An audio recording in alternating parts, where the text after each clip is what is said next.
The film that you are about to see is jaw-dropping, and it was passed over by the New York Times. The New York Times had an opportunity to run this story, and they didn't. We're going to show you this unbelievable film in just a moment. But what's more astonishing, however, might be the cover-up and the secrecy of this top-secret film. My guest today is Jon Stewart, former candidate for Illinois governor and U.S. Congress. He spent more than 5 years investigating, proving the provenance of this alleged film, this top-secret film, which we're about to show you, and which you are about to see. And it purportedly shows an alien, an extraterrestrial, biological entity being interrogated at the S2 facility in 1997 by members of the U.S. military. Yes, an alien creature being interrogated by members of the U.S. military.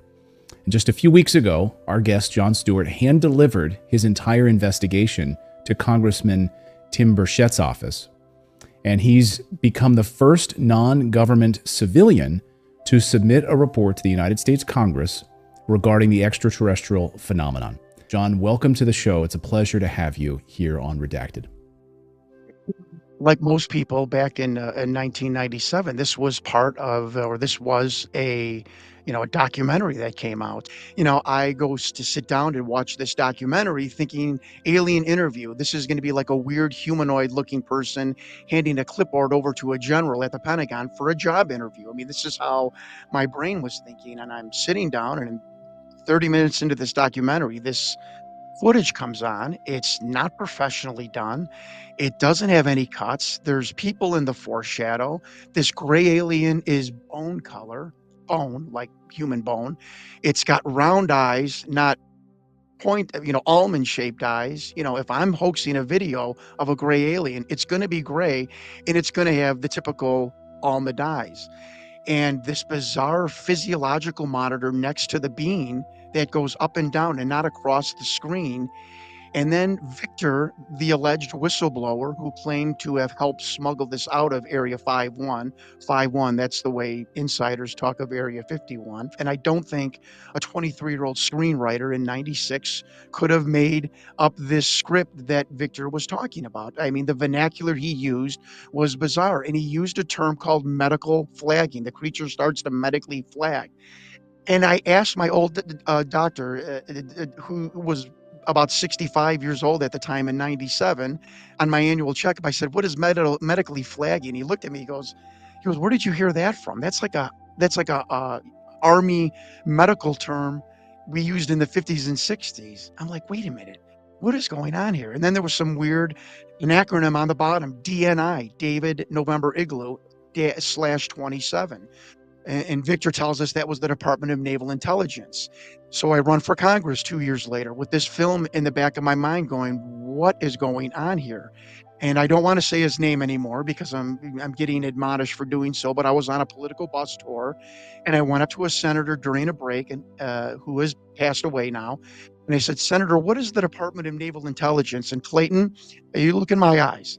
This guy went from jovial, happy senator to this aggressive look. And he looked at me, goes, "You don't need to know anything about that." And he stormed off, and he never talked to me the rest of the tour. Clayton, you're a journalist. You're an investigative reporter too. I'm thinking, wait a minute. I got a hoaxed video with medical terminology from 50s and 60s. I've got a gray alien that's tan and round eyes, medical staff that are in short sleeve scrubs and not in biohazard suits to really hype up the video. I've got a monitor that I have never seen in 35 years of my life back then. And I've got 3 letters on this hoaxed video that has just pissed off a United States senator.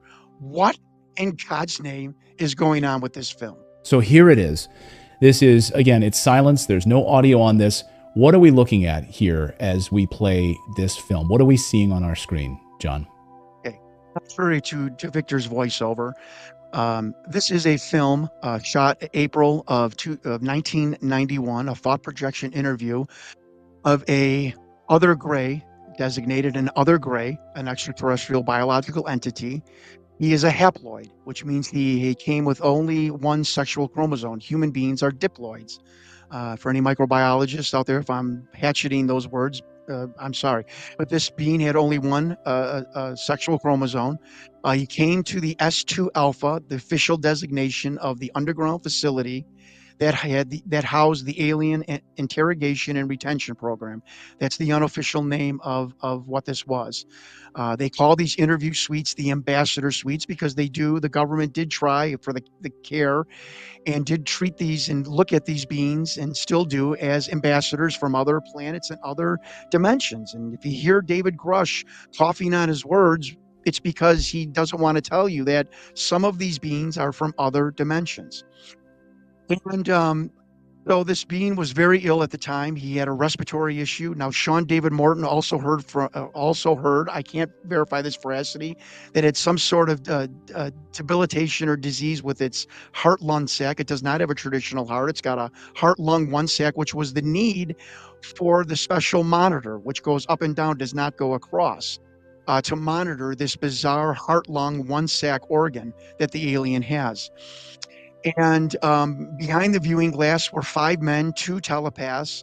There is a researcher out there, but that's how bizarre this film has gotten. And I'm not even going to tell you anything about the telepaths because I don't want it to get into the Da Vinci Code.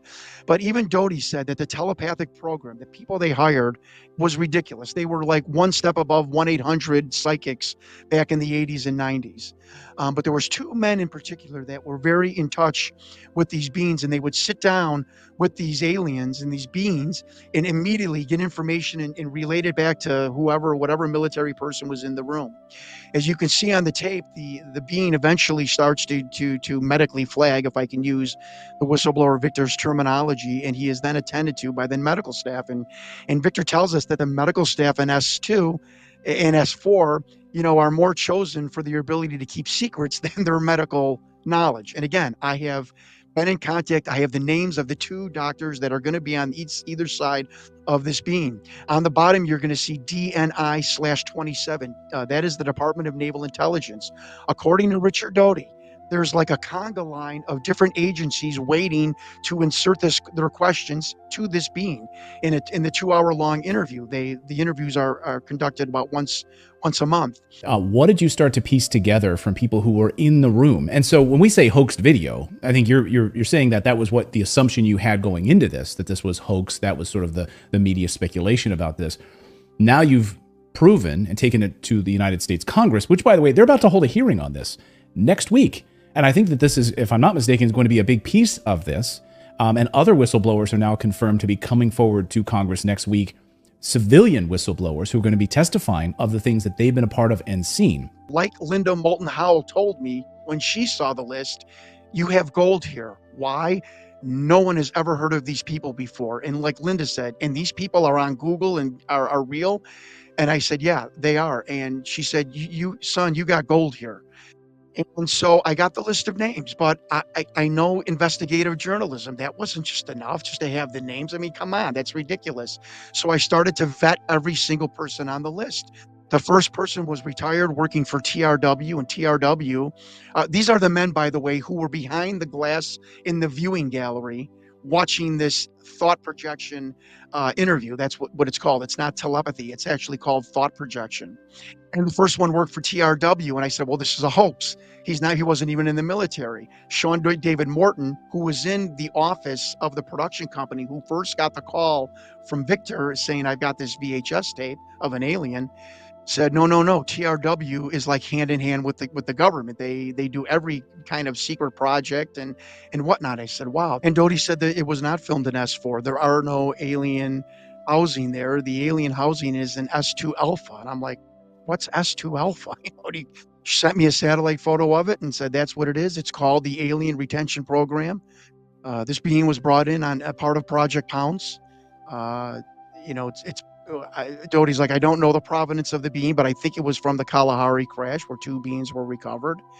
But the alien program, whether that be the retention, the interrogation, the biological reverse engineering of craft, that all is now taking place at Michael's Airfield at the Dugway Proving Grounds. The program to interview the beings in S2 was called Project Aquarius, which was basically all things about aliens in contact with human beings.